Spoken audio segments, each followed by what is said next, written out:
It's my pleasure to start our second session of the case-based review or course of thoracic imaging.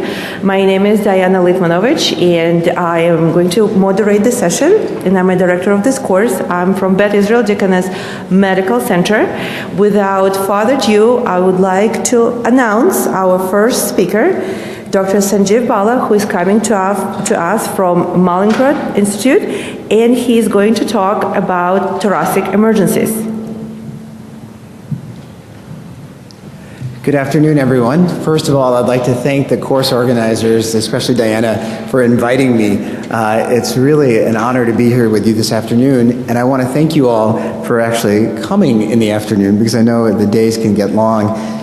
So for the next 20 minutes or so, we're going to speak about thoracic emergencies, and we're going to speak specifically about emergencies as they pertain to vascular emergencies.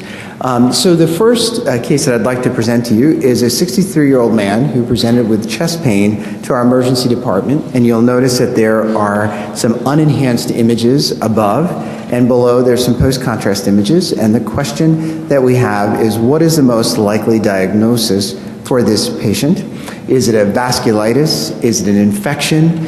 Is it an intramural hematoma, atherosclerosis, or an aortic dissection? So we're going to begin the ability to vote. And you may remember the site is live.rsna.org.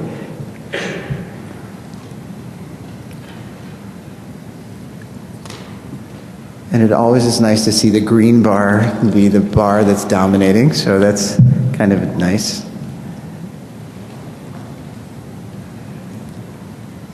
Looks like we're still getting in a few more votes. Oh, good. It's starting to kind of come together. And again, this was a gentleman in his 60s who had come in with chest pain. One of the hats that I get to wear, in addition to being in the cardiothoracic section, is we also staff the emergency department on occasion. And this was a patient we saw through the emergency department. So let's move forward and see how everyone did. And let's get this. And most of you got this correct. And those of you who had said that it was an aortic dissection, you may not have gotten it wrong. Isn't that an irritating answer on my part? So let's talk a little bit about intramural hematomas and what this is all about. So the intramural hematoma is blood in the wall of the aorta. And as many of you know, it represents one of the entities that constitutes an acute aortic syndrome. These are aortic dissection, penetrating atherosclerotic ulcer, and intramural hematoma.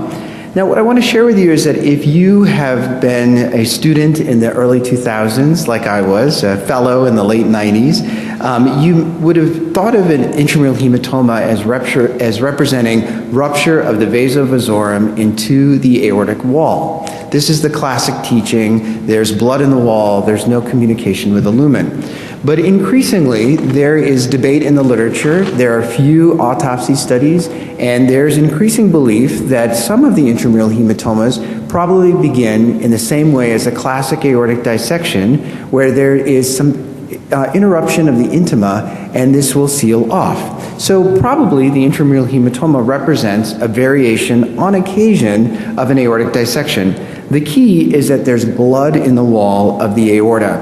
It's important to keep in mind that there are these two potential mechanisms. So here, a friend of mine from Argentina, Diego Haberman, shares an intra-op photo where there's blood clearly in the wall of the aorta. And you'll notice that on the non-contrast image, the blood is brighter than the blood pool within the lumen, but it's not as bright as calcium.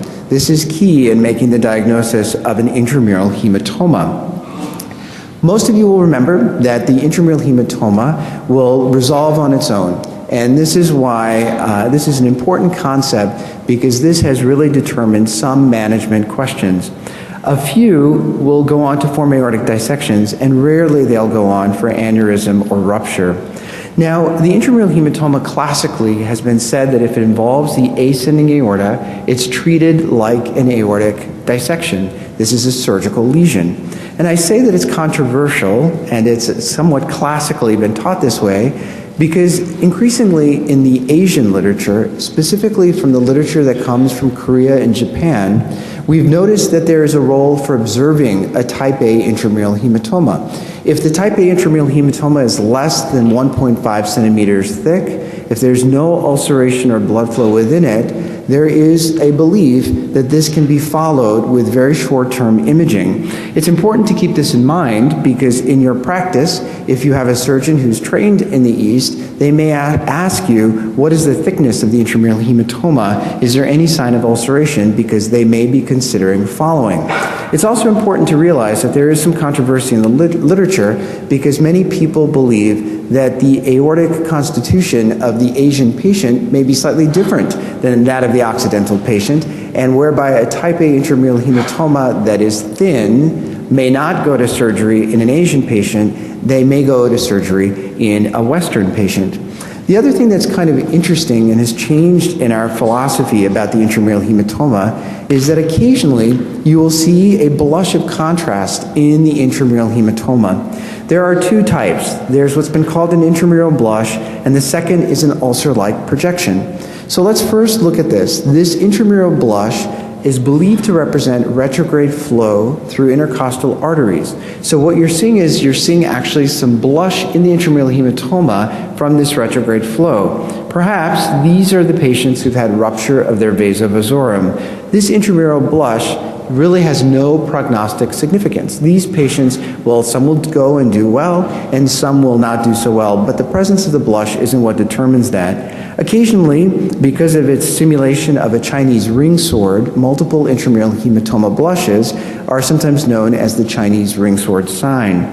One thing I do want to bring to your attention, though, is this ulcer-like projection.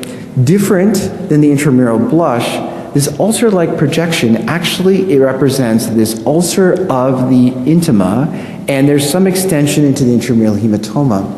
Many of us believe that this is a souvenir of that newer concept of an intramural hematoma, a focal disruption of the intima that sealed itself off. And that may be some evidence for this concept that this intramural hematoma represents a variation of an aortic type dissection. Notice that the blood pool is similar to the intramural hematoma because this intramural hematoma was about 6 days old. So when we think of it as having high attenuation compared to blood pool, that's true if we image the patient within the first few days. But if we're imaging the patient about a week out, this blood pool and intramural hematoma may equalize.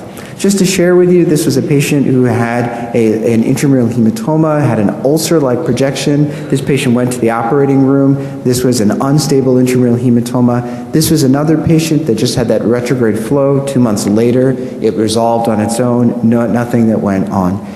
Just to share with you that there are some pitfalls. There are entities that can sometimes simulate an intramural hematoma. If you see something that enhances, be mindful that you may be dealing with a vasculitis. If you see something that surrounds the aorta for all of its 360, this may be a finding of a vasculitis or a perivasculitis. This happens to be a case of Erdheim-Chester, but really any perivasculitis can do it. And if you see lymphadenopathy, as we do here, that may be a finding of a vasculitis. This was a patient with an atypical manifestation of Takayasu. God bless you. So question number 2. So we have a patient who comes in post high-speed motor vehicle collision, and the question is, what best describes this aortic finding? So we'll go ahead and we'll open the vote to see what you all have to say. Does this represent an artifact? Is this an aortic injury?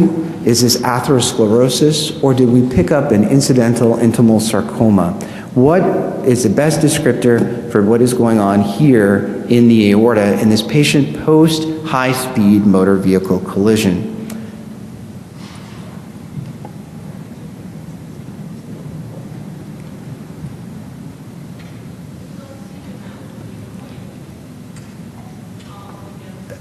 Do you see it? It's right here. If I don't touch it, it kind of blinks out. So, but.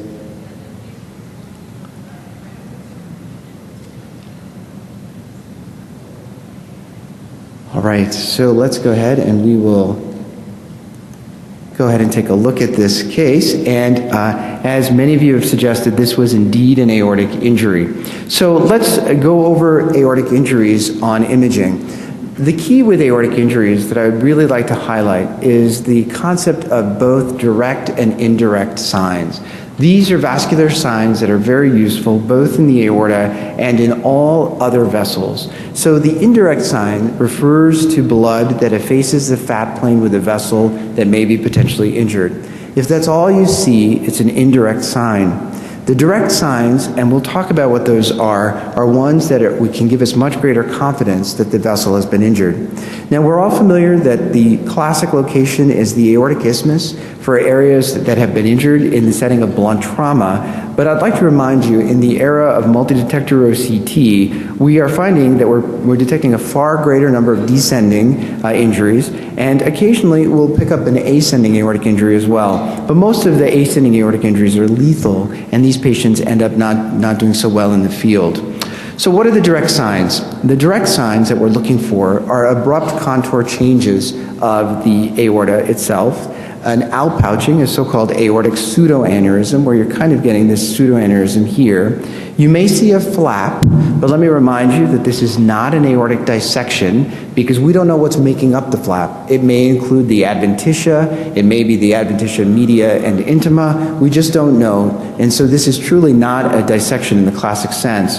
You may see diminished caliber of the vessel. The vessel may become very, very tiny or even occluded. Occasionally, you'll see extravasation of contrast, but as you all would imagine, this is a rare finding, not something that you'll see that's compatible with life. And you may also see eccentric thrombus. The reason for that is that the intima normally has antithrombogenic properties, and if the intima is disrupted, you may see this eccentric filling defect as a sign of direct vascular injury. Again, the indirect sign is effacement of the fat plane with a vessel of interest. So here, a direct sign as you see the flap, and here is a thrombus. Here, we've got a clover leaf shape, another example of a direct sign where there's this large filling defect, and an indirect sign of effacement of the fat plane, and again, both indirect and direct signs. Very useful in practice. They're also useful if you suspect you're dealing with an atypical vascular injury, as in this patient. This was a patient who had a high mediastinal hematoma, and you can see a direct sign of injury, but this time it's in the innominate artery. Notice again that there's the blood that effaces the fat plane with the vessel. Looking for both the direct and indirect signs will increase your confidence. If all you see is the indirect sign, then the management plan suggested is a short-term follow-up. Usually in 24 to 36 hours, a repeat CT is performed to see if there's evolution of the injury. The concept of just seeing a filling defect, similar to the case that we began with, is that this may represent an isolated intimal injury. And according to the Society of Vascular Surgeons, this would be considered a grade 1 injury that can be followed with simply a beta blocker and subsequent imaging. And so increasingly, in the era of multi-detector OCT, we find that if all we see are these very subtle injuries, these subtle direct findings, these patients may be followed with beta blocker therapy and very short-term follow-up, as in this case, where you can see that this isolated injury resolved. Sometimes you'll see that the patients may present with a distal infarct as well. So let's move on to case number 3. So case number 3 was a patient that I saw in the emergency department when I was looking at a patient who was an inpatient who was neutropenic, who presented with this CT. And the question was, what was the best explanation for the right lower lobe pulmonary findings? Was it an infarct? Was it organizing pneumonia? Was it an eosinophilic pneumonia because it's somewhat peripheral? Or is it a fungal infection, keeping in mind that the patient is neutropenic? So that's the question on the table. What explains this right lower lobe pulmonary finding? It's a non-contrast study because there's some questionable history of allergy. And so we began with this and wanted to know what you thought of these findings.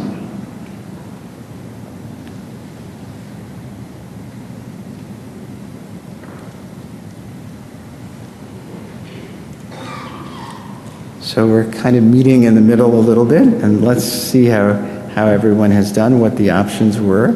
So we'll go to the next slide.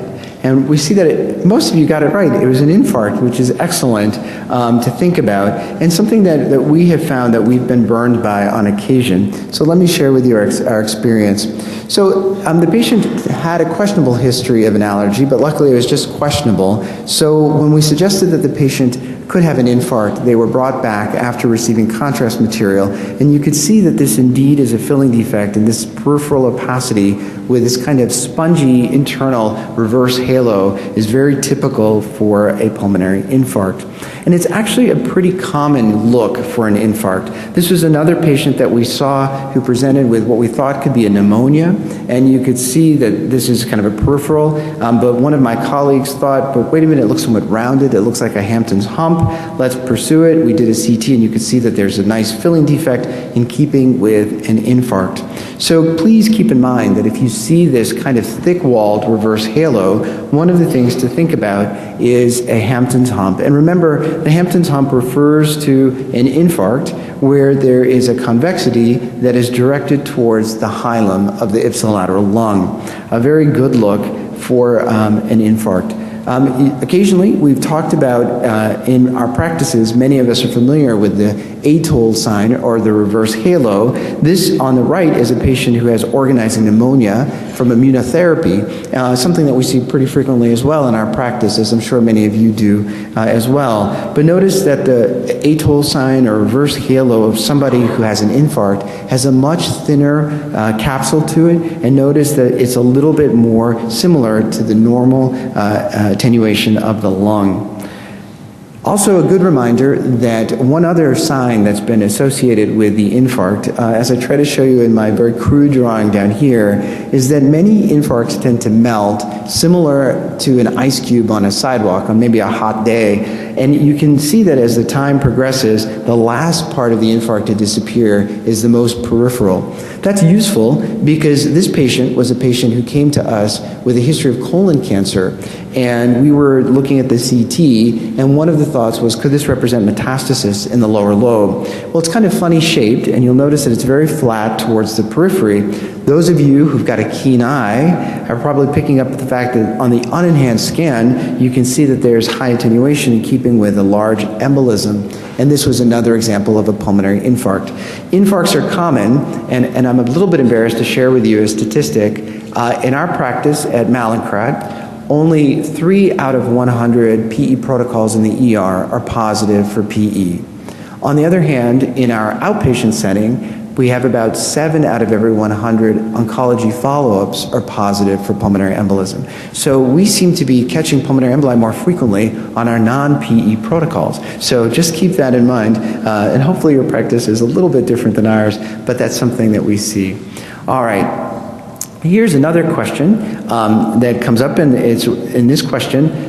The question asks about this pulmonary embolism protocol. Why are the pulmonary arteries not opacified?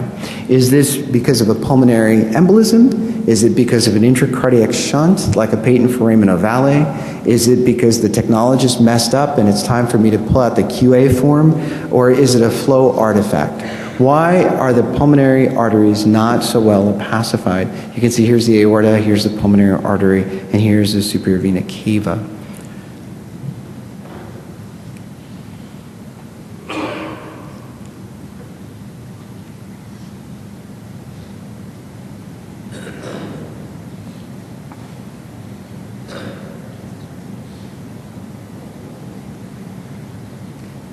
So this one seems to be causing a little bit more challenge, which is good. That means I have some added value. If you had only green, then it would be why am I on stage? So let's go and see what the answer is. So many of you picked the right answer, which was that this was a flow artifact, but some of you suspected an intracardiac shunt, and I can understand why. So let's talk a little bit about that as we go over this case. So in this patient, you'll notice that we have the superior vena cava is opacified, and the aorta is well opacified, but the pulmonary artery is not. And that's because the patient was instructed by the technologist to take in a deep breath. And in young patients and those that are well hydrated, in pregnant patients where there's a large AV shunt, These patients can generate a lot of abdominal pressure and bring unopacified inferior vena cava blood in, kind of like a saline chaser. And what it does is it washes out the pulmonary artery contrast. And this phenomenon, known as transient interruption of the contrast column, TICC, is very common in practice. In fact, when we looked at our pulmonary emboli protocol at Mallinckrodt that were non-diagnostic, over 70% of them were from this transient interruption of the contrast column. It's for this reason that we ask our patients to scan ask our technologists to scan patients in mid-inspiration, and when we have problem cases, we will often repeat those with the patient in exhalation. So you can see that this is just to show a color map that in exhalation we can get much better opacification of the pulmonary artery, and these are just the source images showing that the same patient imaged in exhalation, notice how much better opacification we can get of the pulmonary arteries. So at this point, I'd like to stop with the vascular emergency session so that we can honor the time of our next speakers. But if I don't leave you with much more than this, I'd like to just keep in the back of your mind that if you do encounter this transient interruption of the contrast column, consider rescanning in exhalation or in mid-breath, because it can be very, very helpful. Let me remind you that the reverse halo, especially when it's a thick-walled capsule, may invoke an infarct, especially if you're dealing with somebody who has an unenhanced scan and is having some shortness of breath. Remember those direct and indirect signs of vascular injury. They can be applied to any vessel and they can be very useful. And keep in mind that the intramural hematoma is something that will become isointense with a blood pool at 7 days. And you may occasionally have blush from retrograde flow, not important, but if you see an ulcer-like projection, it may have significance. And if you keep those in mind, you'll be pretty armed with dealing with some of these vascular emergencies. Thank you very much for your attention. Thank you very much for such a great talk, and it's my distinct pleasure to invite our next speaker, Dr. Phil Boisel, who is going to talk to us about large airway disorders. Thank you. Good afternoon, and what a great group of cases that was. Nothing to disclose. We're just waiting for my slides to start up here.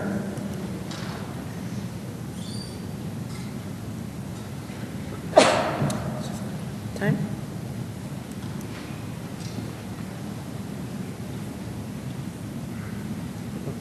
Terrific. Here we go. So we're going to continue on with a very case-based approach here, but we're going to shift gears and be thinking more about the airways, particularly the trachea and the bronchi. Let's get started with the first case. We have a 77-year-old man with a history of smoking who has a chronic cough and dyspnea. The T here is just to remind you to always look at the trachea. And here we have an axial image on the left and a coronal image on the right. And the major findings are a narrow coronal diameter and elongated AP diameter of the trachea. I've also shown you this coronal image because I want you to pay attention to the extra and intrathoracic portions. So you'll notice that this coronal image nicely illustrates that the narrowing begins below the thoracic inlet. This is your differential diagnosis, so we'll get ready to open up the audience response. Your choices are saber sheath trachea, polychondritis, amyloidosis, rhinoscleroma, and this afternoon's tongue twister, tracheobronchopathia osteochondroplastica. Here we go, and we'll be opening up and invite you to put in your responses. And think about that extrathoracic sparing aspect as you go through and make your choice.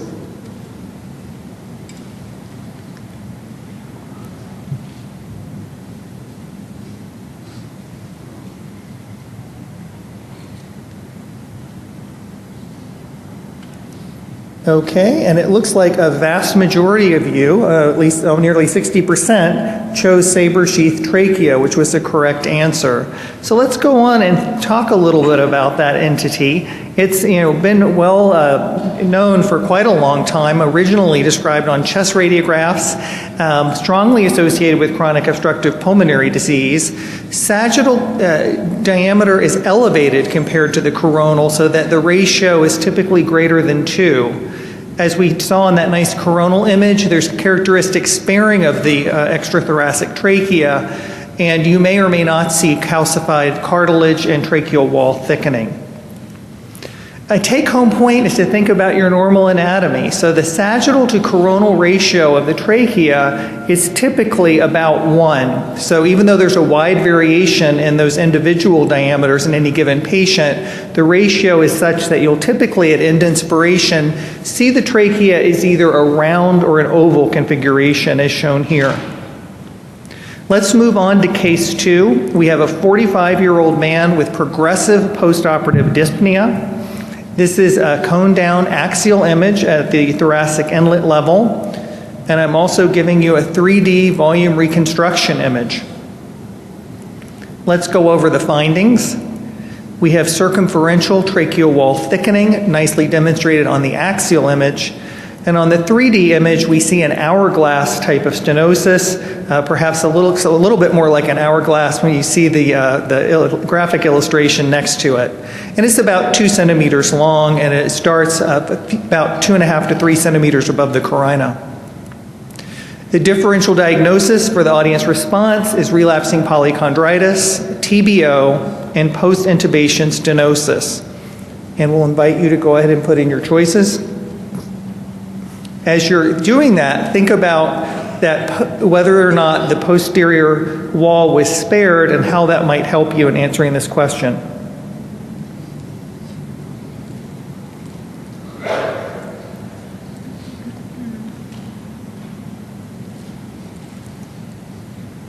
Okay, and almost all of you got this one right. That's terrific. So post-intubation stenosis is the correct answer.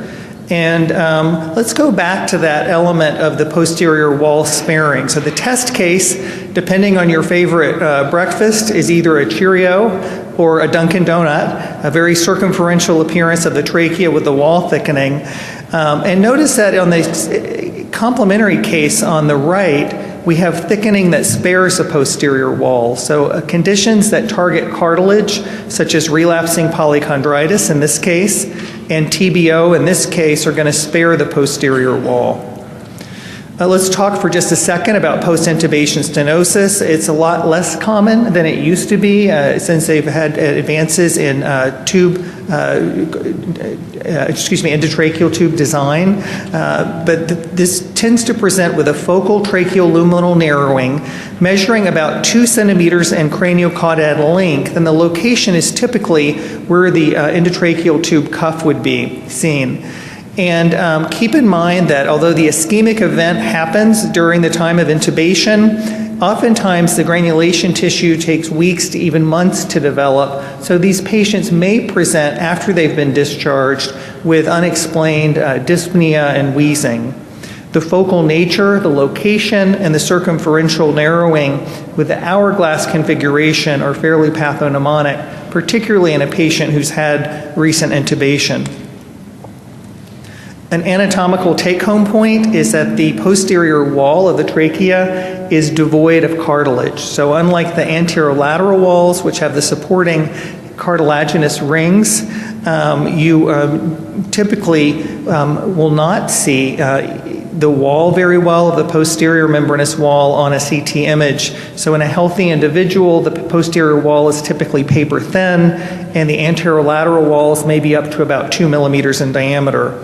The other thing to consider with this is because of the membranous quality of the posterior wall, on an expiratory image, it will flatten or maybe bow just a little bit forward. Let's move on to the third case. This could have potentially been in the previous presentation because we have a 25-year-old man. He's had a motor vehicle accident and he's having neck pain. So he underwent a CT of the neck. It extended down into the upper thorax, and you're seeing a single axial image here at the lung apices. I'll give you a moment to make the finding.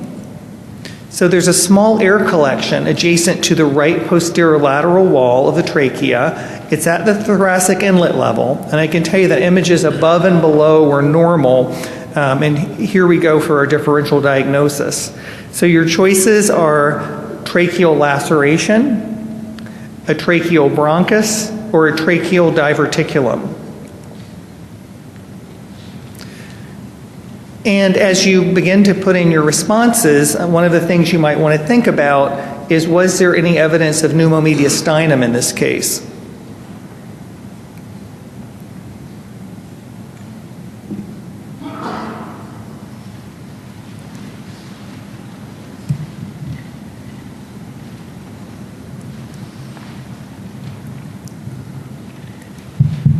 Okay, so it looks like the vast majority of you got this one right. Nearly 75% had tracheal diverticulum, which was the correct diagnosis.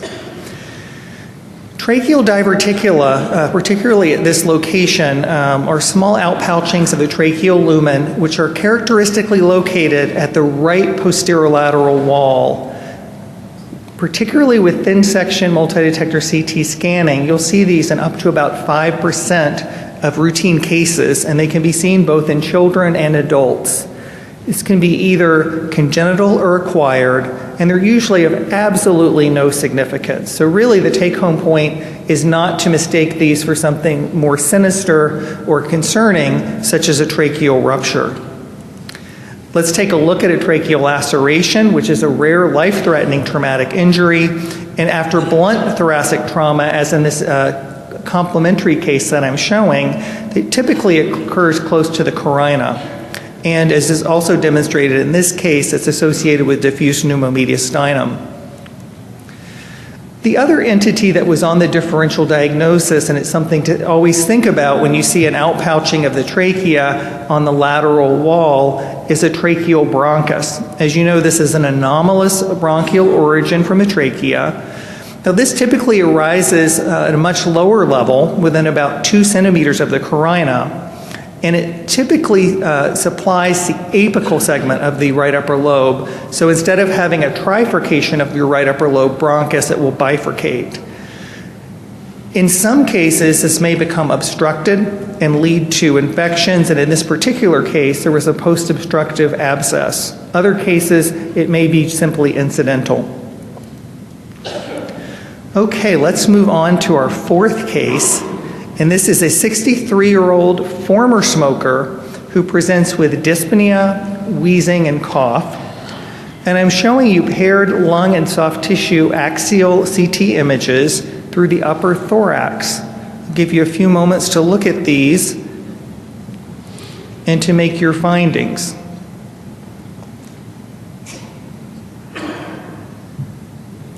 So the findings in this case include an endoluminal mass in the proximal trachea with contiguous wall thickening, and there was no significant lymphadenopathy or other mediastinal abnormality.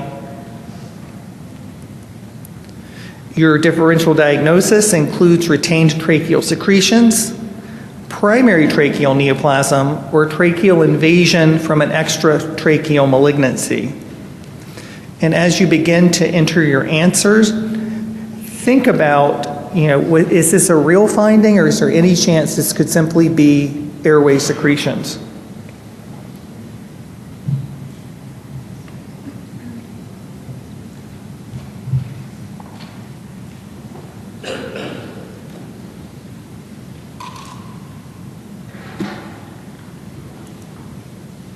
Okay, so we have a little bit of a mixed pattern here in terms of responses, with the majority, nearly 60%, choosing primary tracheal neoplasm and almost 40% choosing retained secretions.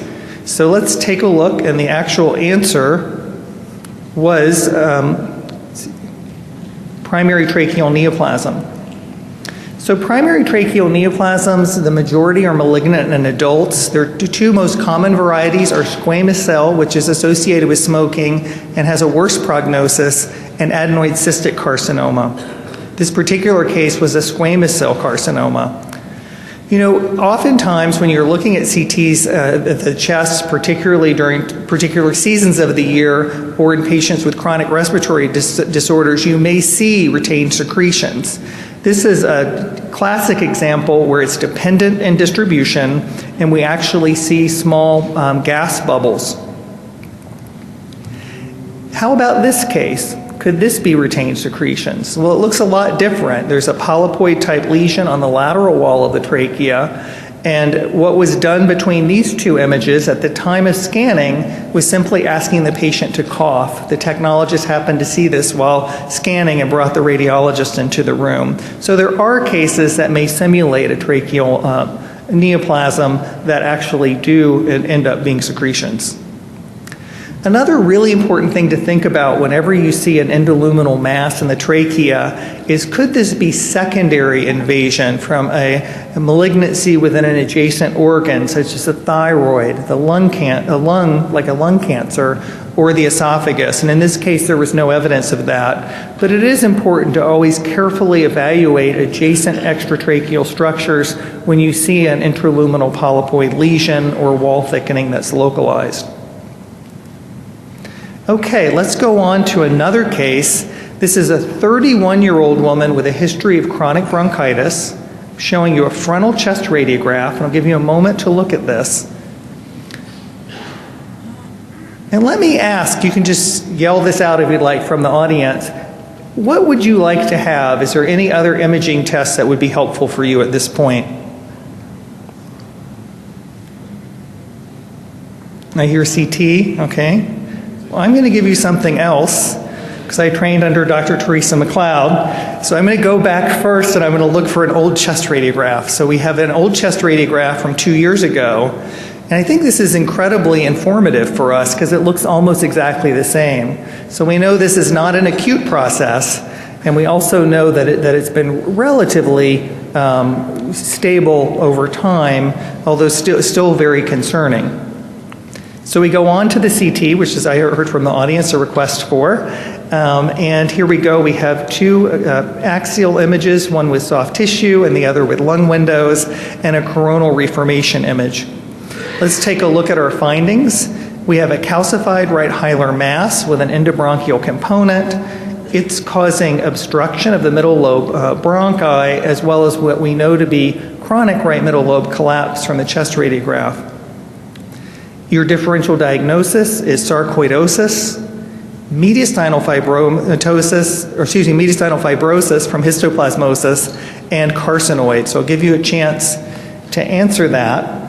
And you may want to be thinking about, is there any history that suggests this is localized or systemic based on the history and the imaging findings?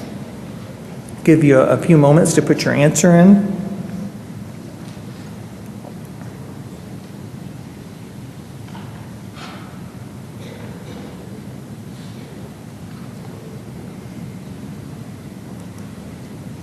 Okay, so we again had a little bit of a split here.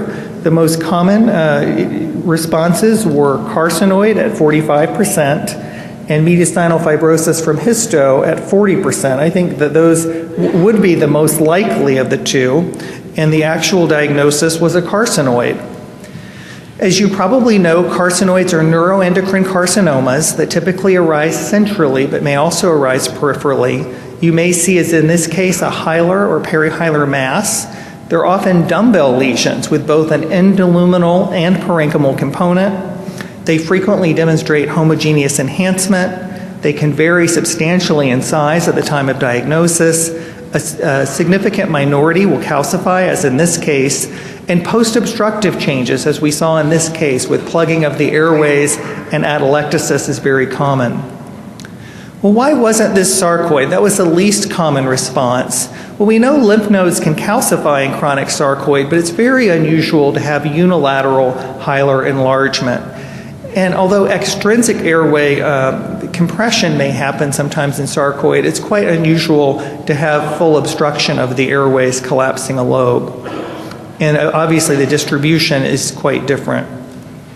For those of you who selected mediastinal fibrosis, I think that was a good alternative diagnosis.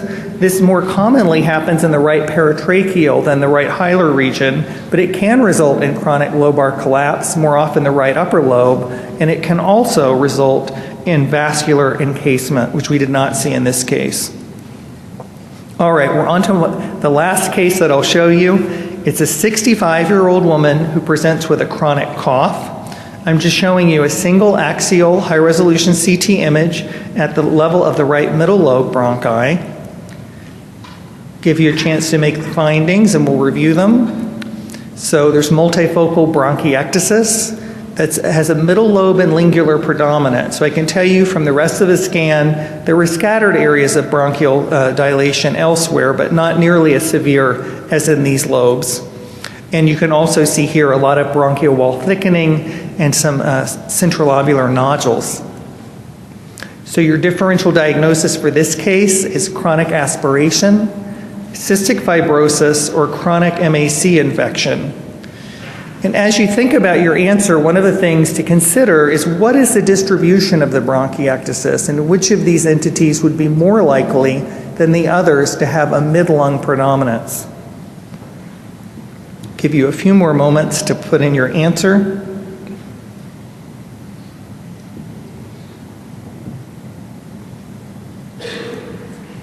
Okay, and what a great note to end on, because almost all of you got this one right. The correct answer was C, chronic MAC infection. So let's talk very briefly. The key finding in this case was bronchiectasis, which refers to permanent dilation of the bronchi. You're probably all familiar with the Reed classification as illustrated here, going from cylindrical to varicose or varicoid to saccular, also known as cystic. CT criteria include seeing bronchi too far in the lung periphery, particularly the peripheral centimeter, a lack of the normal tapering, or when seen in cross-section, an elevated bronchoarterial ratio. The distribution of bronchiectasis can be very helpful in narrowing the differential. In terms of the choices you were presented with for this case, cystic fibrosis has more of an upper lung predominance.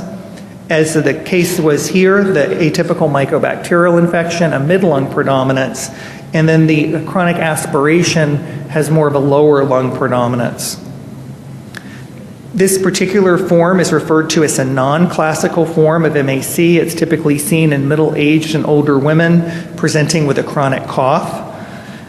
The common findings are the same as we saw here, including bronchiectasis, bronchial wall thickening, and centrilobular nodules, again with a mid-lung predominance. Well, in summary, it's been a real pleasure to share these cases with you. I think you've all done a terrific job. Give yourself a round of applause.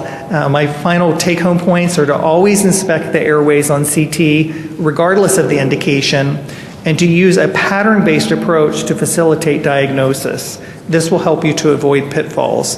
Thank you very much for your attention. Dr. Boisel, thank you very much. Dr. Boisel is a Dean of Medical School at Florida Atlantic University, so thank you very much for taking the time and coming and lecturing to us. And without further ado, I would like to invite Dr. Teresa McLeod, who is going to talk to us about cystic lung disease. Dr. Teresa McLeod is from Mass General Hospital at Boston, Massachusetts. Thank you very much. Thank you very much. I'm very proud to say that one of my former fellows is now a dean of a medical school, so I don't take too much credit for that. But anyway. So the topic is cystic lung disease, and we can proceed. First of all, I made a slide of the learning objectives which were available to you. And case number one is a 35-year-old asymptomatic man. And what I'm showing you here is a CT of the chest, and I provided the arrows so target in on these two loosened areas.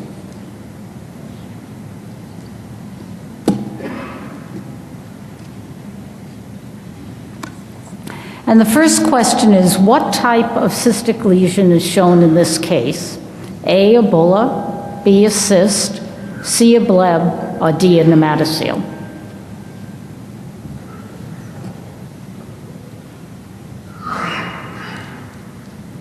Take your time here in voting.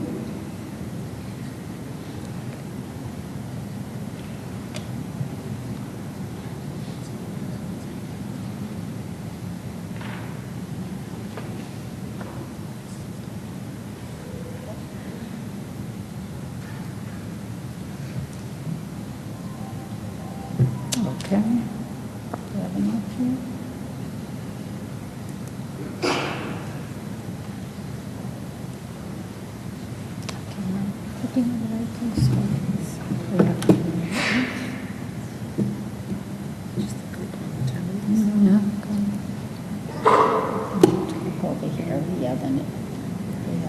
Okay, fine. Okay, C, a bleb. Okay, so the majority of people got the correct answer, which is a bleb.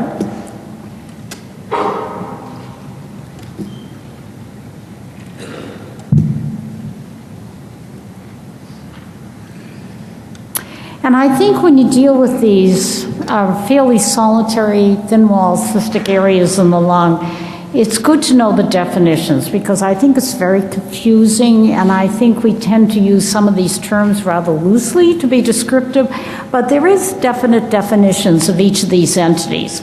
So a bleb is considered an intrapleural air-filled space in the visceral pleura. Now sometimes it's used a little bit more loosely and it can include the subpleural lung. By definition, these lesions are usually less than or equal to 1 centimeter in diameter, and typically they're apical in distribution. And I think we know the clinical counterpart of a bleb is usually an individual, young individual comes in with a spontaneous pneumothorax, and they don't have emphysema. They're often not smokers. They just have these thin-walled kind of cystic areas that are present within the apex. And here again, just illustrating the blebs. Now, what about the alternative diagnosis that I presented? What is a pneumatocele? Well, by definition, a pneumatocele is a thin-walled, gas-filled space or spaces in the lung, developing usually in patients who have had a pneumonia or trauma. These are usually transient. With the case of trauma, it usually follows a contusion or a laceration of the lung that eventually develops into that relatively thin-walled cystic area. And this is an example in a child who had a very severe staph pneumonia, and you can see multiple thin-walled cysts-like areas. And these are called pneumatoceles and mainly related to the etiology that has produced them. The word pre-existing, and they're the result of either trauma or infection. Let's move on to a cyst.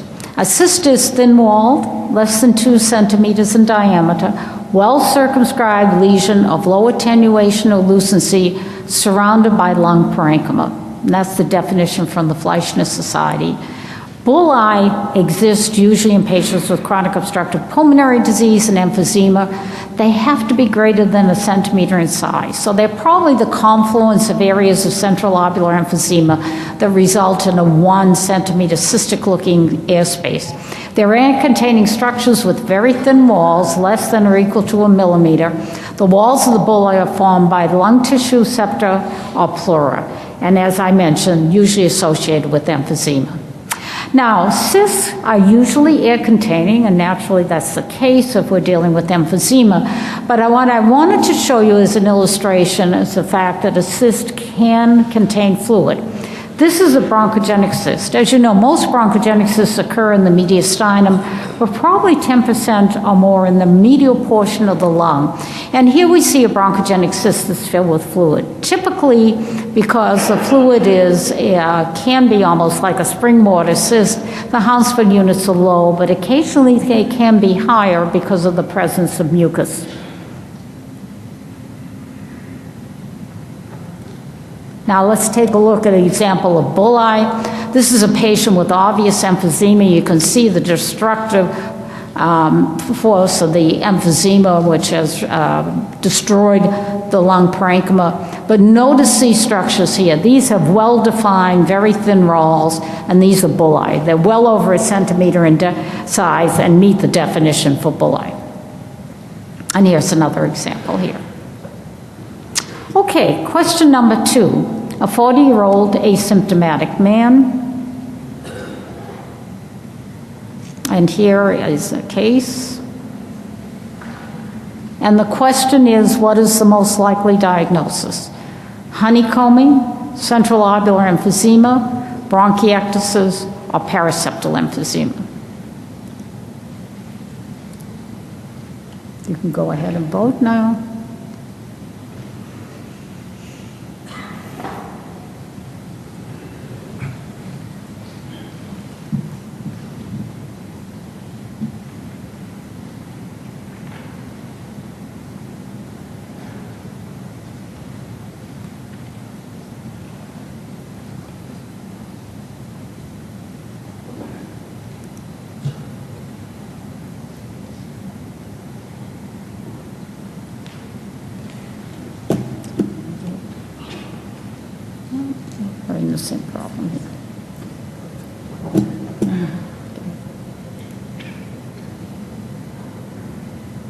And then, I don't have that arrow on here.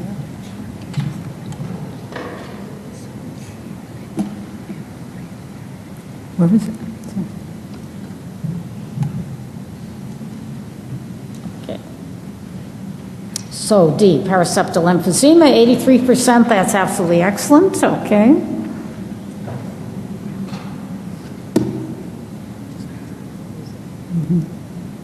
All right.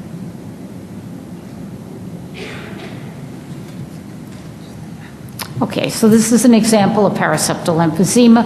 Note that these cyst-like structures are occurring along the pleural surface, and notice that they're in a single layer. This is extremely important. And why is that? Because what these represent are areas of cystic destruction of lobules. So paraseptal emphysema, by definition, is destruction of subpleural lobules resulting in subpleural lucencies, and almost always is a single row. And as you see in this case, they occur along the peripheral pleural surface as well as along the paramediastinal surface. Now, the alternative diagnoses, one was honeycombing, and honeycombing, as you probably know, is a result of end-stage fibrotic interstitial lung disease, which is often located in the lower lobes. The honeycomb cysts tend to be subpleural. They're much thicker walled than the examples that I've shown you for paraseptal emphysema. They have a relatively comparable diameter, and usually they're stacked one on top of each other. So you don't have a single cystic area, unlike paraseptal emphysema. You'll see several in a cluster. They're associated with other findings of interstitial fibrosis, which include architectural distortion, traction bronchiectasis, and decreased lung volumes. And here is an example of honeycombing. You can see the coarse reticulation, and notice that there are multiple cysts. They're usually less than 1 centimeter in diameter. They tend to be stacked one on top of each other, and they have thicker walls than paraseptal emphysema or bullae. Now, we're discussing cysts, and I wanted to mention some of the mimics of cysts that you ought to be aware of. Cavities, by definition, they're differentiated from cysts because they're thick wall, greater than 4 millimeters in thickness. They are gas-filled lucencies in the lung, and they're usually within an area of abnormal lung consolidation, for example, in a pneumonia, which will cavitate a mass, so it can be a malignant mass or a nodule. Bronchiectasis, as you know, when it's very severe, can have a cystic form. And usually it's not confused with cysts, but it is important to consider this in your differential diagnosis. It's a chronic condition of irreversible dilatation of the bronchi associated with actual damage to the bronchial walls. And emphysema I already showed you. And here, for example, is in the mimics of central lobular emphysema. Notice that in central lobular emphysema, you do have these small air spaces. But what is missing here is a well-defined wall. And here is an example of very severe bronchiectasis, and there are cystic spaces which represent dilated and partially destroyed bronchial walls. But notice they're branching, and they're located immediately or centrally in the lung. And usually, if you don't see this in cross-section, you can often appreciate it on coronal or sagittal images that they're branching in dilated bronchi.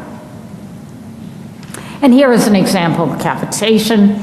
You have a pre-existing process in the lung. This was actually a cavitary carcinoma associated with other disease in the lung and bronchiectasis on the other side. But you notice the thickness of the wall and the irregularity of the cavity.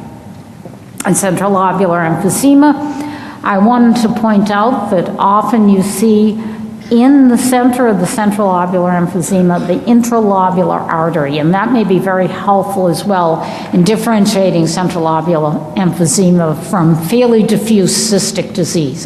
One, it doesn't have a wall, and two, if you look carefully, you can sometimes see the central artery in the middle of the area of emphysema.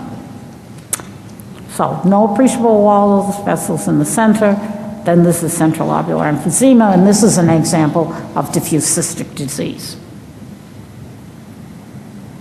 Bronchiectasis, the contiguity of bronchiectatic airways is appreciated on adjacent transverse or coronal sections, can be very helpful in delineating that these cystic areas are really branching, dilated bronchi, nicely shown as well in the axial sections.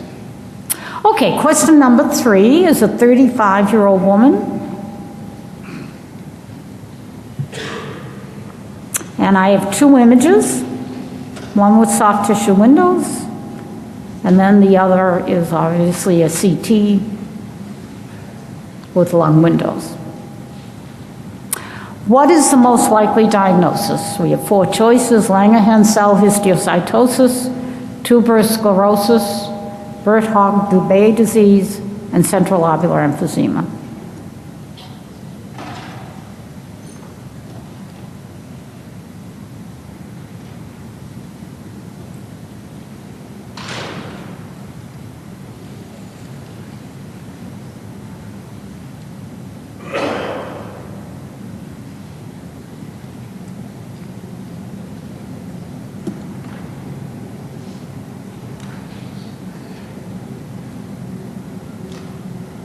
Just had a few more responses here.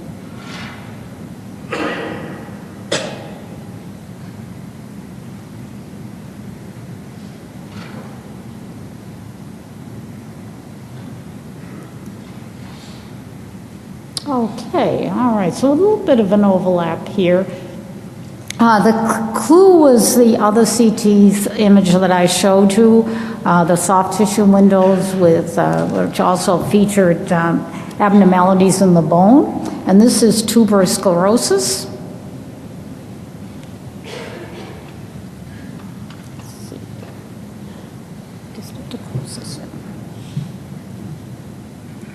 Okay, great, sorry about that. Okay, so these were your choices. And this is tuberous sclerosis. Now, the lung features are identical to lymphangioliomyomatosis, so that is the histology. And most individuals are usually women that have developed lymphangioliomyomatosis. They usually do not have tuberous sclerosis, but tuberous sclerosis may be an entity associated with LAM. So lymphangioliomyomatosis usually has numerous uniform thin-walled cysts, is what we saw. They're distributed uniformly throughout the lungs.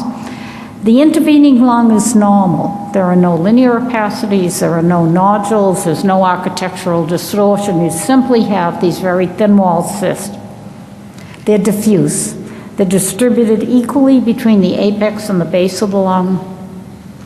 And a very common complication is pneumothorax. And this is how often these women present, is with a pneumothorax. In fact, of all the interstitial and cystic lung diseases, lymphangioliomyomatosis has the highest prevalence of pneumothorax. Chylothorax is also a complication, but less frequent. And here are some examples.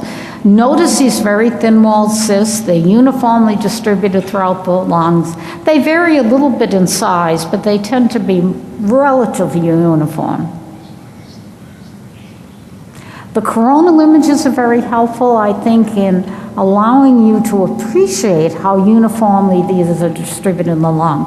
Notice the absence of other findings. There are no nodules, there's no traction bronchiectasis, there's no evidence of honeycombing, no irregular lines here. It's just simply the presence of these thin-walled cysts. Another example here.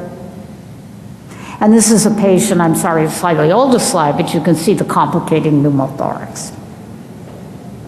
Now, tuberous sclerosis is a cystic pulmonary disease identical to LAM. They seldom have chylous pleural effusion, so that they may have other associated findings that you can appreciate on the CT. One involves the lung, and I've only in my career seen maybe 3 or 4 of these, but they may develop small nodules in the lung that histology shows multifocal micronodule and pneumocyte hyperplasia. And the clinical triad is mental retardation, epilepsy, and adenoma sebation. And they may have angiomyolipomas, cardiac rhabdomyomas, retinal phacomas, osteomas, which this example showed, and subungual fibromas. So there are a whole host of other manifestations of this disease, but the abnormality in the lung is that of lymphangioliomyomatosis. And this was an example here. I think you can see these fairly sclerotic lesions that are present in the ribs and in the vertebra that represent, as we discuss, these areas of osteomas that may develop. They're usually quite small, but they're very numerous and spread throughout the skeleton. And this patient also has an angiomyolipoma, or several actually. Now, the differential other things to consider are Langerhans cell histiocytosis. This is usually seen in younger people in the 2nd to 4th decade. And what's perhaps most important from a clinical aspect is it's associated with a smoking history. There's a nonspecific clinical presentation. Sometimes patients will just come in because they find, they're young and they're young and they find they're getting a little short of breath when they're involved in activities such as that. 25% are asymptomatic despite an abnormal chest x-ray. What is very characteristic of Langerhans cell histiocytosis is its distribution. It's upper lobe much more than lower lobe, and the lung volumes will be normal. It won't be overinflated, and there'll be no signs of loss of volume because it's not really a fibrotic disease. There's a high rate of spontaneous resolution, particularly when the patient stops smoking. Now, what a characteristic of histiocytosis, or Langerhans cell histiocytosis, is the presence of multiple cysts. And they often vary in size, and they may have odd shapes. Notice this one is almost rectangular rather than being round, and there are several others that are as well. They're typically distributed in the upper lobes, and that's pretty obvious, as you can see on the corona slices. And notice this patient has a nodule as well. Again, notice that the cysts have, at least some of them have, rather odd shapes, and they're not purely spherical. Now, this is an older case, but it shows all the phases of Langerhans cell histiocytosis. The first phase is the development of nodules, and these are nodules around the small airways. And then the nodules begin to shell out, and then eventually you'll get the formation of these cysts. They may almost look like cavities before the thick walls actually begin to resolve. Birt-Hogg-Dubé is a very unusual disease. It's an inherited disease. It's an autosomal dominant. It's characterized by benign skin lesions. I know we saw a case about a month ago, and the patient was referred to a dermatologist to look for skin lesions that may help confirm the diagnosis. But one of the important features is cystic lung disease. They may have renal tumors and other malignancies. And here is an example with some renal involvement. The cysts are fairly characteristic in the sense that they're large. They tend to be quite thin walled, but they're often longer than they are wide. So they tend to be long and oval, and they're often immediately subpleural, and that's along the peripheral pleura as well as along the mediastinal pleura. And as you can imagine, pneumothorax is frequent. And here's the case of Birt-Hogg-Dubé, and you can see, notice the distribution here along the cardiac border and mediastinal pleura, as well as the more peripheral cysts, as you can see, that are in a subpleural location. And notice how large they are and how elongated they appear.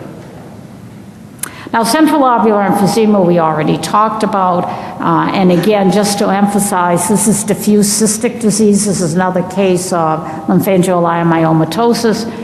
And, suppose this is a young woman and comes in with this, how do you distinguish it from central lobular emphysema? Well, of course, the history is extremely important when the patient's a smoker, but you do look for the fact that often you can't appreciate any wall to the cyst, and you've got the central dot, which is the interlobular pulmonary artery. Well, case number 4 is a 40-year-old man with chronic cough and weight loss. And this is the radiograph. And I have 2 images from a CT scan, one from the upper lung zones and the lower lung zones.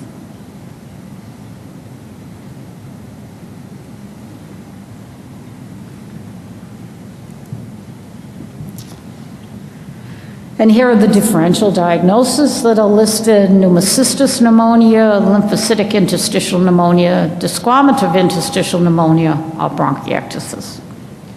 So I'll give you time to vote.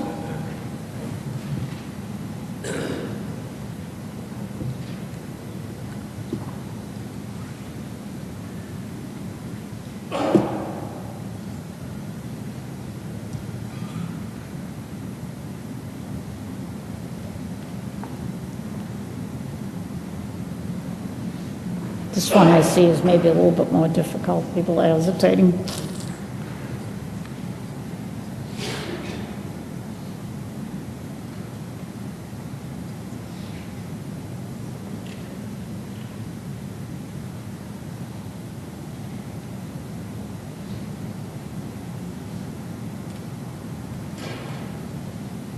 Okay.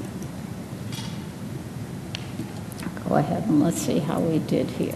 Okay, all right, this was a tough one. This is a case that gave us a lot of trouble. It's an older case. The patient came in with primarily weight loss, had been coughing for a long while. He was an immigrant from Vietnam. And what this turned out to be,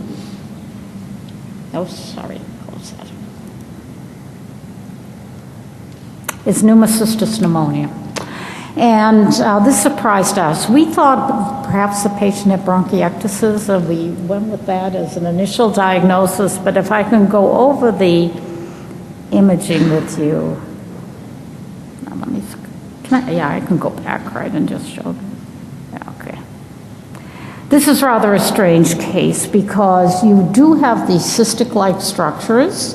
Some have thin walls, but some are a little bit thicker. And in the background, there's more than just the thickness of the walls. There seem to be areas of consolidation. And perhaps what's more important is that if you look at the central bronchi, they're normal. There really isn't any evidence of bronchiectasis. All the way out to the basal segments of the lower lobes, they seem uninvolved. So we really struggled with this. But this was pneumocystis pneumonia. Now, as you know, this occurs in immunosuppressed patients. Particularly, we saw a lot of it in the early days of AIDS, patients that are chronically on steroids. And sometimes you see it in other immunocompromised patients who aren't on steroids. One of the features is ground glass opacities, and I think, as you know, they tend to be diffuse, involving the apex, the midzones, and the lower zones, and they're often central in location. 30% can have these pneumatoceles. They're usually much thinner wall. These looked as though they were quite a thick wall and there was surrounding consolidation. And pneumothorax is an important complication. This is a more classic appearance. Okay, well, you have diffuse ground glass, and notice the periphery of the lungs relatively spared. It's a central location. And that's all I can say is this was very atypical. And maybe it was related to the chronicity of his disease. He had been losing weight, he had symptoms for a long time, and he developed this more dense consolidation. So, differential diagnosis here: lymphoid interstitial pneumonia. There will be cysts that can be present in this disease. They're due to partial bronchiolar obstruction. It's associated, as you know, LIP with Sjogren's syndrome, and can be seen in AIDS patients as well, particularly young people or children who develop AIDS. There are a few scattered thin-walled cysts that are perivascular in location, and here's, I think, a good example. Notice the vessels, and then you have these cysts that are intimately related to a pulmonary vessel. Cysts, however, are not the only finding. There are often ground glass opacities and nodules that are the result of lymphoid hyperplasia. Okay, and here are a couple of others. Notice the perivascular location of the cysts. And this is what you commonly find. You see areas more frequently of ground glass, but you can have these solid nodular areas as well. And notice again the presence of the cyst. Desquamative interstitial pneumonia, I'll just go through this differential and then we'll stop to give our last speaker enough time. But DIP is a smoking-related disease. It's one of those interstitial lung diseases now labeled as not idiopathic, but smoking-related. Often it produces ground glass opacities. They're usually peripheral and patchy, and usually with the basal distribution. But they may develop It's a very small cyst, particularly if the disease has been going on for a long time. And here are a couple of examples. These are both DIP. The patient on the left developed pneumothorax as well. But if you look carefully, you can see the ground glass, but you can also see these multiple peripheral thin wall cysts as outlined by that arrow. I think I'll stop here so I don't run over time. Thank you very much for your attention. Thank you very much, Dr. McLeod. And I would like to invite our last but definitely not least speaker of the course series, Dr. Diane Strollo, who is going to talk to us about adult manifestations of congenital lung disease. Thank you. Dear, thank you for the invitation. It's really a privilege to speak with such distinguished faculty. I have no disclosures. All right, congenital lung disease in the adult. Who cares? Here's our first case. Your surgeon calls you from the OR. He's doing a right upper lobectomy in a woman with an early stage lung cancer.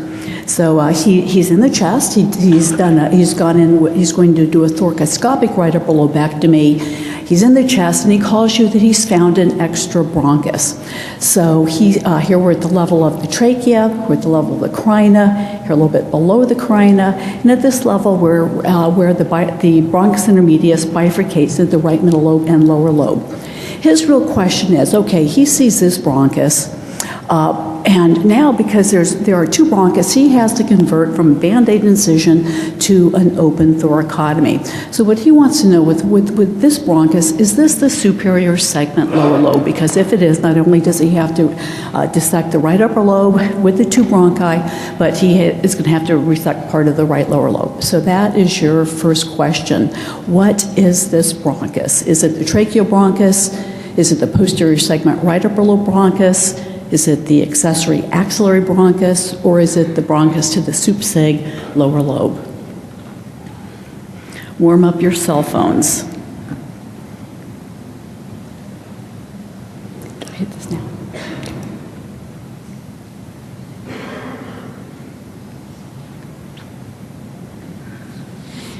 Okay. I did practice this earlier. I'm not going to act like I've never seen it before, but I have done this.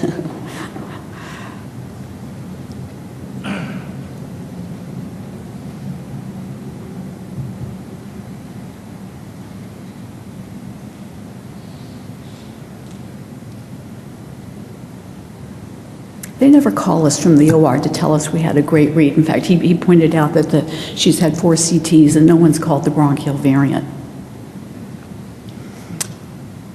All right, I think we're going to move along here. Let's see what we have. All right, so called the posterior, let's see, it said 44% said soup seg, right lower lobe, and 23% said that it's the posterior segment, right upper lobe. So this was, let's go back.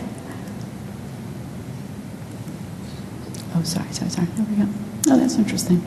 Okay, so this is the posterior segment of the right upper lobe bronchus. Okay, so let's look at this. So here's our trachea. We have this bronchus coming off, so we have a tracheal bronchus, and this is going to be the conjoined apical and anterior segments of the right upper lobe. Here we're at the level of the carina, and here's our residual right upper lobe bronchus that consists only of the posterior segment of the right upper lobe.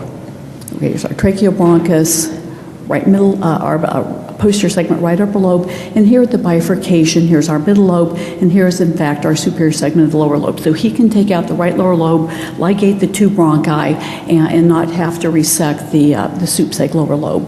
So one of the distractors was the axillary segment of the right upper lobe. This is a supernumerary accessory bronchus that exists with the normal bronchial anatomy. It's a segmental bronchus of the right upper lobe, and it comes off between the anterior segment and the posterior segment. Usually no clinical significance. It's not going to be a conundrum for our surgeons. This case actually also had allergic bronchopulmonary aspergillosis with mucus plugging within this accessory bronchus.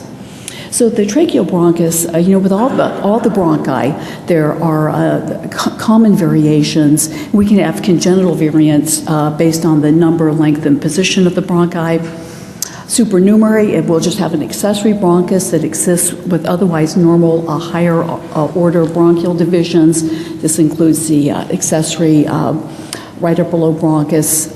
You can have two bronchi to the superior segment lower lobe and an axillary bronchus. And we can have anomalous bronchus that arises from sites that typically lack a bronchus, such as the tracheal, cardiac, and bridging bronchus. We can get bilateral right or left-sided abnormalities or right-sided bronchial abnormalities with abnormalities of situs, bronchial atresia, and we can get agenesis and hypoplasia complex. So tracheal bronchus is also called a pig bronchus because it's the standard anatomy in pigs and some other animals. Supernumerary, it can be most of these are just aberrant. So one of the right upper lobe bronchus is displaced and then it's missing from its normal location. Most arise from the lateral wall of the trachea, usually within 2 centimeters of the carina, and most are asymptomatic, but they may have recurrent infection. They can get obstruction when they're intubated, as Dr. Boisel showed us, and they're certainly going to have surgical implications. So your surgeon is going to care about these abnormalities. And while they're typically isolated abnormalities, we do want to look for other congenital abnormalities. When we see one, we want to look more. We want to look at the pulmonary artery, the pulmonary vein. This is a patient that's going to double lung transplant for pulmonary fibrosis, and we can see that she has a conjoined anterior and apical segment arising from the trachea, and just below that we have our residual posterior segment, right upper lobe, arising from the right main bronchus. This patient's also going for a right upper lobectomy for early stage lung cancer, and we can see that she has a conjoined displaced anterior and apical segment. This one's arising from the right main bronchus, and the posterior segment is arising a little bit lower from the bronchus intermedius. And this is nicely shown on our 3D CT, so the surgeon's going to have to negotiate the conjoined bronchus in the right main bronchus, and also the posterior segment in the middle lobe. So this is going to make the right upper lobectomy a little more complicated. Here, this patient with cystic fibrosis is going to go to double lung transplant. We can see that she has a little tracheal, the apical segment of the right upper lobe is arising from the trachea. It also has its own little, it's affected lung with a cystic fibrosis, and it's adorable, but your surgeon is going to want to know about it, that he's going to have to ligate the bronchus in addition to doing the double lung transplant. Here's your second question. This is a patient with pulmonary fibrosis. They're going to looking at doing either a single lung transplant. What is this bronchus? Is it a cardiac bronchus? Is it a bridging bronchus? Or is it a displaced bronchus to the superior segment, right lower lobe?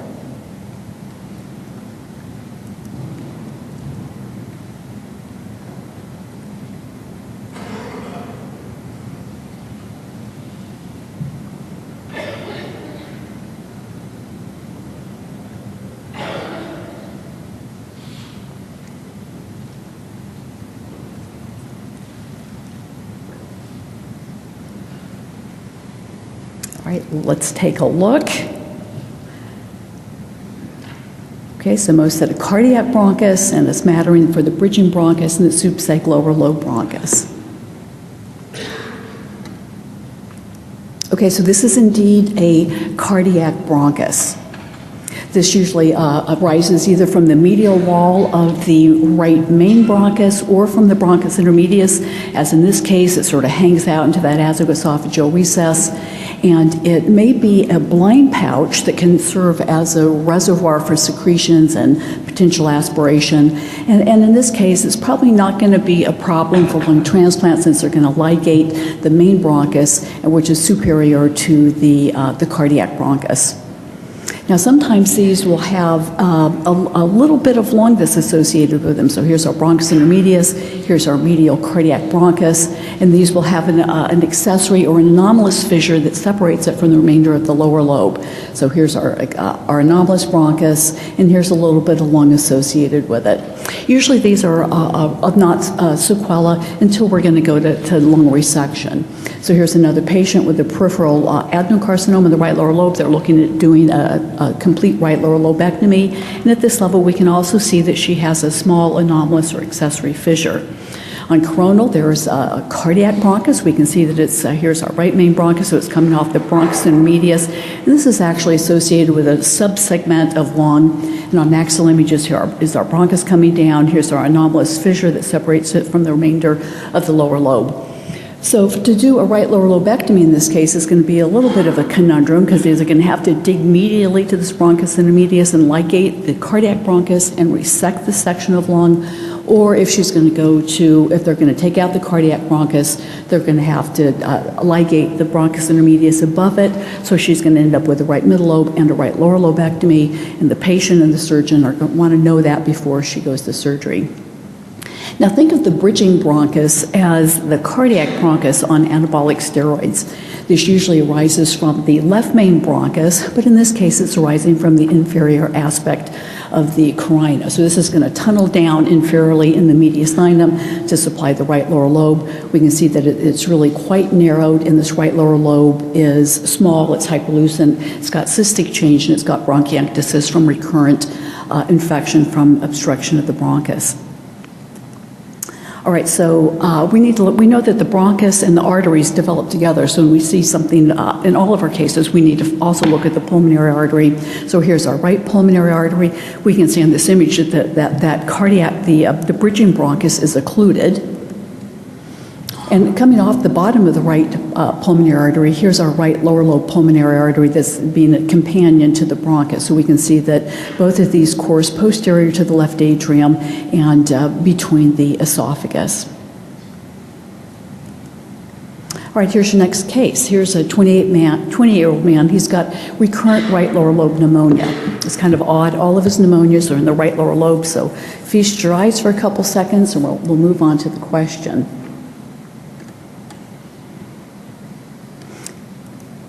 So this is a little hyperinflated. We've also got these sort of tubular branching opacities at the right lung base. These sort of emanate back to the hilum and is associated with hyperlucent lung. Here's our coronal CT.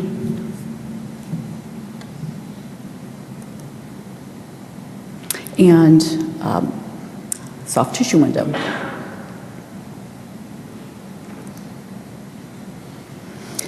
So we have an area of hyperlucent lung. We also have a tubular branching structure. It's got low attenuation. It doesn't enhance. It kind of points towards the hilum, but does not communicate with the hilum.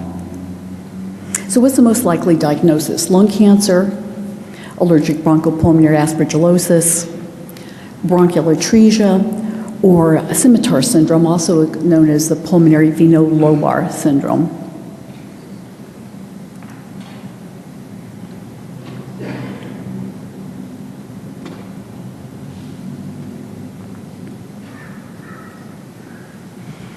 College young, 28-year-old, recurrent pneumonia, same lobe, that's weird.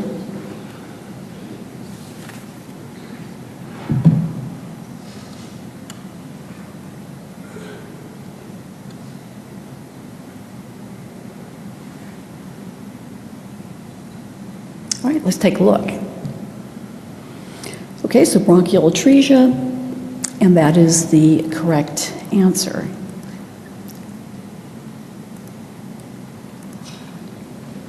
So bronchial atresia is a congenital focal area of bronchial atresia. It can be subsegmental or involve a lobar bronchus. It's usually one lobe only. The rest of the bronchial tree is normal, but we come impacted with mucus because the distal bronchial mucosa is still making secretions, and the pulmonary vein will be normal. But these patients are at risk for recurrent infection. We've had several that presented with pneumothorax. When we see like a bronchial obstruction in the mucocele, we always need to look for malignancy. So here we have a large hyperlucent lung. We've got our mucocele, and when we look centrally, this does not communicate with the hilum. There's no bronchus there. I can't show you something that's not there. Here's the gross specimen. So here's the area of a atretic lung, and distally we've got the bronchiectasis that's inspissated with mucus. So this can give us the, excuse me, the finger and glove configuration. The finger is going to be the mucus within the bronchus, and the glove is going to be the bronchial wall. So the imaging features usually see a round, oval, tubular structures playing centrally. We'll have this marked hyperinflation around the lung. And in this case, we can see we're getting some compressive atelectasis of the lower lobe. These are usually filled with mucus, but you can also have air within them. This is one of our patients that presented with pneumothorax and had a pigtail catheter placed. That's where we found the bronchial atresia. The pulmonary arteries and the pulmonary veins were normal, so we can be pretty confident with this diagnosis. This was another young adult that came in with recurrent pneumonias. Looks like she's got a necrotizing pneumonia. Surprisingly, the rest of the lung looks so great. I might have thought if congenital lung disease, this might be a congenital pulmonary airway malformation. And she went to lung resection, and a lot of the lung was destroyed by previous infection, but this was a segmental bronchial atresia. Some patients decide not to have surgery. This one was found like a handful of years ago. We can see he's got the classic mucocele, hyperinflated lung, and over 4 years this really got a lot larger. Eventually trouble is going to find this patient. I think he's going to end up having the right upper lobe resected. And how else do these patients get in trouble? Well, this patient came in with a minor trauma from an ATV accident. Came in on a trauma board. I wouldn't expect the trauma surgeon to recognize a mucocele, but he's got a hyperlucent hemithorax, so he got 1, 2, 3 chest tubes without effect on the hyperlucency. He got a lidocaine overdose. He had a massive aspiration. He became brain dead, and then he became an organ donor, and this was all for, benign congenital lung disease. So when we see this tree and bud appearance, the finger and glove appearance, we always want to exclude bronchial obstruction. When we have cancer, we can follow these mucoceles back, and we will see the obstruction. And bronchial atresia, there's nothing there to see. It does not communicate with the hilum. And here we have the finger and glove mucus plugging from a central neoplasm, but note we do not have the marked hyperlucency associated with bronchial atresia. We saw ABPA a little bit earlier in our axillary bronchus. Here it is, and usually it's mucus, and this was a patient with asthma. Here's another patient with severe asthma, really having a severe asthma attack. Chest x-ray looks relatively unremarkable, but we also have these linear branching structures at both lung bases. So this was really bronchiectasis. There was large mucoid impaction. This extended back to the hilum. And with this finger and glove appearance of ABPA, it's this bilobar, so it's not going to be bronchial atresia. And note that we don't have the marked air trapping that we see with bronchial atresia. Scimitar syndrome can also give us a linear tubular structure that extends along the right aspect of the heart border down to the diaphragm. It can either be from partial or total anomalous pulmonary venous return. The lung is usually hypoplastic, and so we get displacement of the heart to the right. The pulmonary artery may be hypoplastic. And the scimitar vein is just this curved turbulent density that will drain in either to the supradiaphragmatic or infradiaphragmatic IVC. This patient had an MR for other reasons, but here we can see the scimitar vein draining from the lung into the IVC. And so this is going to be a left-to-right shunt. And on CT, here's our vein. Here's the hypoplastic lung. Here's our left inferior pulmonary vein. Notice that our right inferior pulmonary vein is absent because it's draining down to the IVC. And here it is draining into the IVC, and the IVC is enlarged. Here's a 24-year-old woman. She has recurrent left lower lobe pneumonia. Again, odd. Young adult getting recurrent pneumonia in the same lobe. This is really in the posterior and lateral basilar segments of the left lower lobe. She went to CT.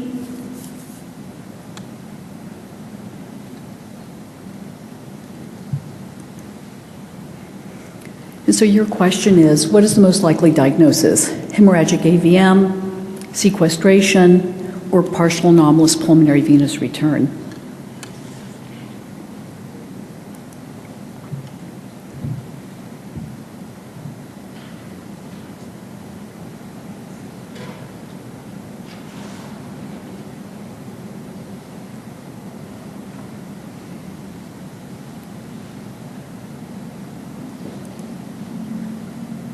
Okay, so we said 85% said sequestration, and we can frequently make a confident diagnosis of this entity. So here we have the consolidation. Here's our feeding systemic pulmonary artery. Our pulmonary veins course in the transverse plane, and so here's our draining pulmonary vein. So we can be quite confident this is sequestration. Your question is this intralobar? This is your next question. Is this intralobar or extralobar sequestration?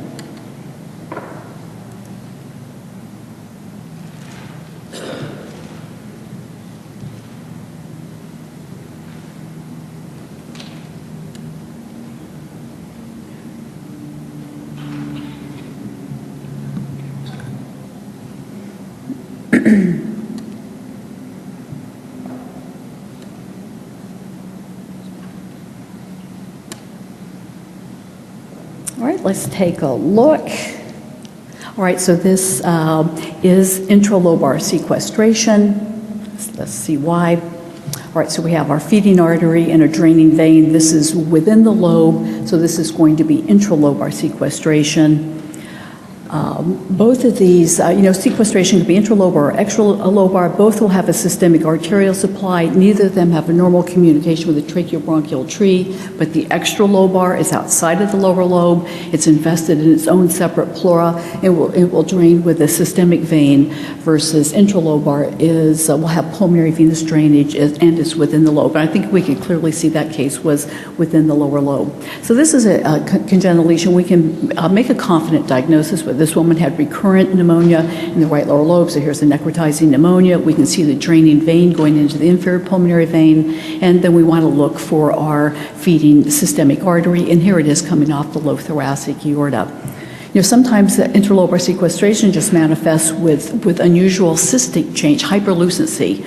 It has marked hyperlucency, and on the coronal image here we can see she's got a single feeding artery and the draining vein. Note this can even have a little bit of mass effect as this vein is arcing over, draping over the sequestered lung. What do your surgeons want to know? Your surgeons want to know how many feeding arteries are there. So this is another patient but this was the same patient with sequestration, and there are 3 feeding arteries. So we had our cardiac aortic surgeon come in and repair or ligate the feeding arteries, and our thoracic surgeons did the lower lobectomy. Sometimes we have to look to make the diagnosis of interlobar sequestration. This one is, she was scanned for other reasons. She's got this weird sort of hyperlucent lung in the posterior basilar segment in the lower lobe. It's got some linear consolidation. It looks like she's got this tubular structure coming from, looks like close to the aorta, but was not communicating with the aorta. So we're thinking sequestration, great location, young adult, but we don't see the feeding artery. That's when on the MIP images we can see that this feeding artery is coming from the aorta. So when we see something weird in the posterior basilar segment, lower lobes, and we're thinking sequestration, we want to look at the thoracic aorta, but also the abdominal aorta, and this was coming off the celiac. And once we saw that, then we could find the feeding artery here on the axial images, and it was supplying the sequestration via the inferior pulmonary ligament. Here's extralobar sequestration. It's invested in its own separate pleura, so it's outside of the lower lobe. It's usually like a cute little pita sandwich down here. It's always nestled between it always sort of abuts that posterior medial aspect of the diaphragm, and it usually will have one or more feeding arteries. This one has a little bit of cystic change, some calcifications from previous infection, and this was the feeding artery. I couldn't find the feeding vein. And here was the surgical specimen. It's smoothly marginated because it's invested in its own pleura. Our differential was AVM, so the pulmonary AVM is supplied by the pulmonary arteries. This is supplied by 2 segmental pulmonary arteries, and here it's draining via the inferior pulmonary vein, and this is a right to left shunt. Sequestration, this is partial anomalous pulmonary return. Here's the left upper lobe pulmonary vein draining from into the mediastinum. It's going to drain into the superior mediastinum, the vertical vein into the brachiocephalic vein into the right heart. So this is a left to right shunt. And finally, here was a patient that had pulmonary hypertension. Whenever we see pulmonary hypertension on CT, I like to look and see, can we find the etiology of pulmonary hypertension? Here we see a draining vein from the right upper lobe going into the SVC. There's 2 veins. And then more inferiorly, so will have the interatrial defect, so she's where the SVC and the atria communicate in the superior aspect of the atrium. So she's got two left to right shunts, one with the pulmonary veins going to the SVC, and the other at the level of the atria, and this is giving her pulmonary hypertension. Should we, is it Miller time? Oh, do I have 2 minutes? All right, we'll finish up one of our last cases. This is our last case. An 18-year-old woman, she has pleuritic chest pain. She got a CTA for pulmonary embolism, and these are her 2 images. 3 images. All right, so she's got this cystic mass here in the apex, and it's got this solid component. It's in the apex, cystic, soft tissue. The pulmonary arteries, the veins, and the airways were normal. So what's the most likely diagnosis? Reactivation TB, adenocarcinoma of lung, acute lung infarction, or congenital pulmonary airway malformation.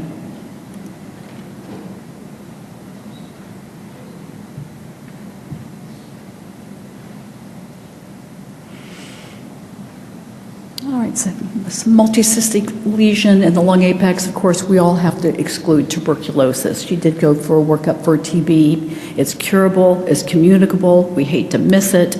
So we're certainly going to think TB with this lesion. She's 18-year-old, she's kind of young for lung cancer, but we're certainly thinking malignancy, acute infarction, there's no other findings of PE. And this was really a diagnosis of exclusion, I believe. All right, we're going to say, because this is electron congenital lung disease, certainly CPAM, it's really hard to call that prospectively. It's a diagnosis of exclusion. She went to an apical segmentectomy, and this was an older case, so they found what we used to call it congenital cystic adenomatoid malformation.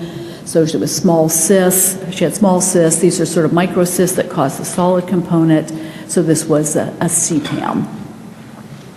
It's really just much more common in the neonatal period rather than in adults. There's a spectrum of abnormalities, and the tracheobronchial tree, the pulmonary arteries, and the pulmonary veins are normal. They can get recurrent infection, and ultimately they go to surgical resection.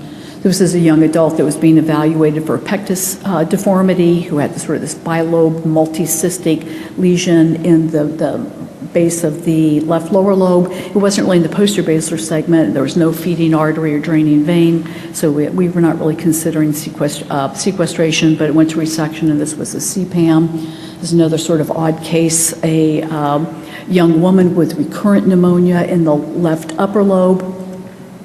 Here she was 1 month, the next month it had cleared, so she's got this weird, large cystic lesion in the upper lobe. It had been partially destroyed by recurrent pneumonia, and that was she went to surgical resection. It was a CPAM.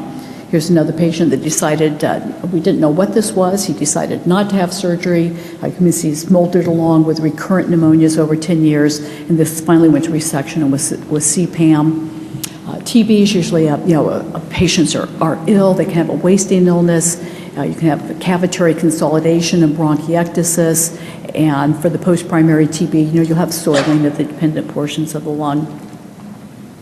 There was an adenocarcinoma of lung. It can have multicystic change, has a little bit of a solid component, bubbly internal appearance from intrinsic airway distortion. But I thought our patient was really quite young, but we resected anyway to make sure it was not malignancy, it was CPAM. We also saw earlier a case of acute pulmonary embolism. This patient did have acute PE and acute lung infarct, so we can get that slightly cystic bubbly appearance of a Hampton's hump. And this will gradually resolve over the next 3 weeks.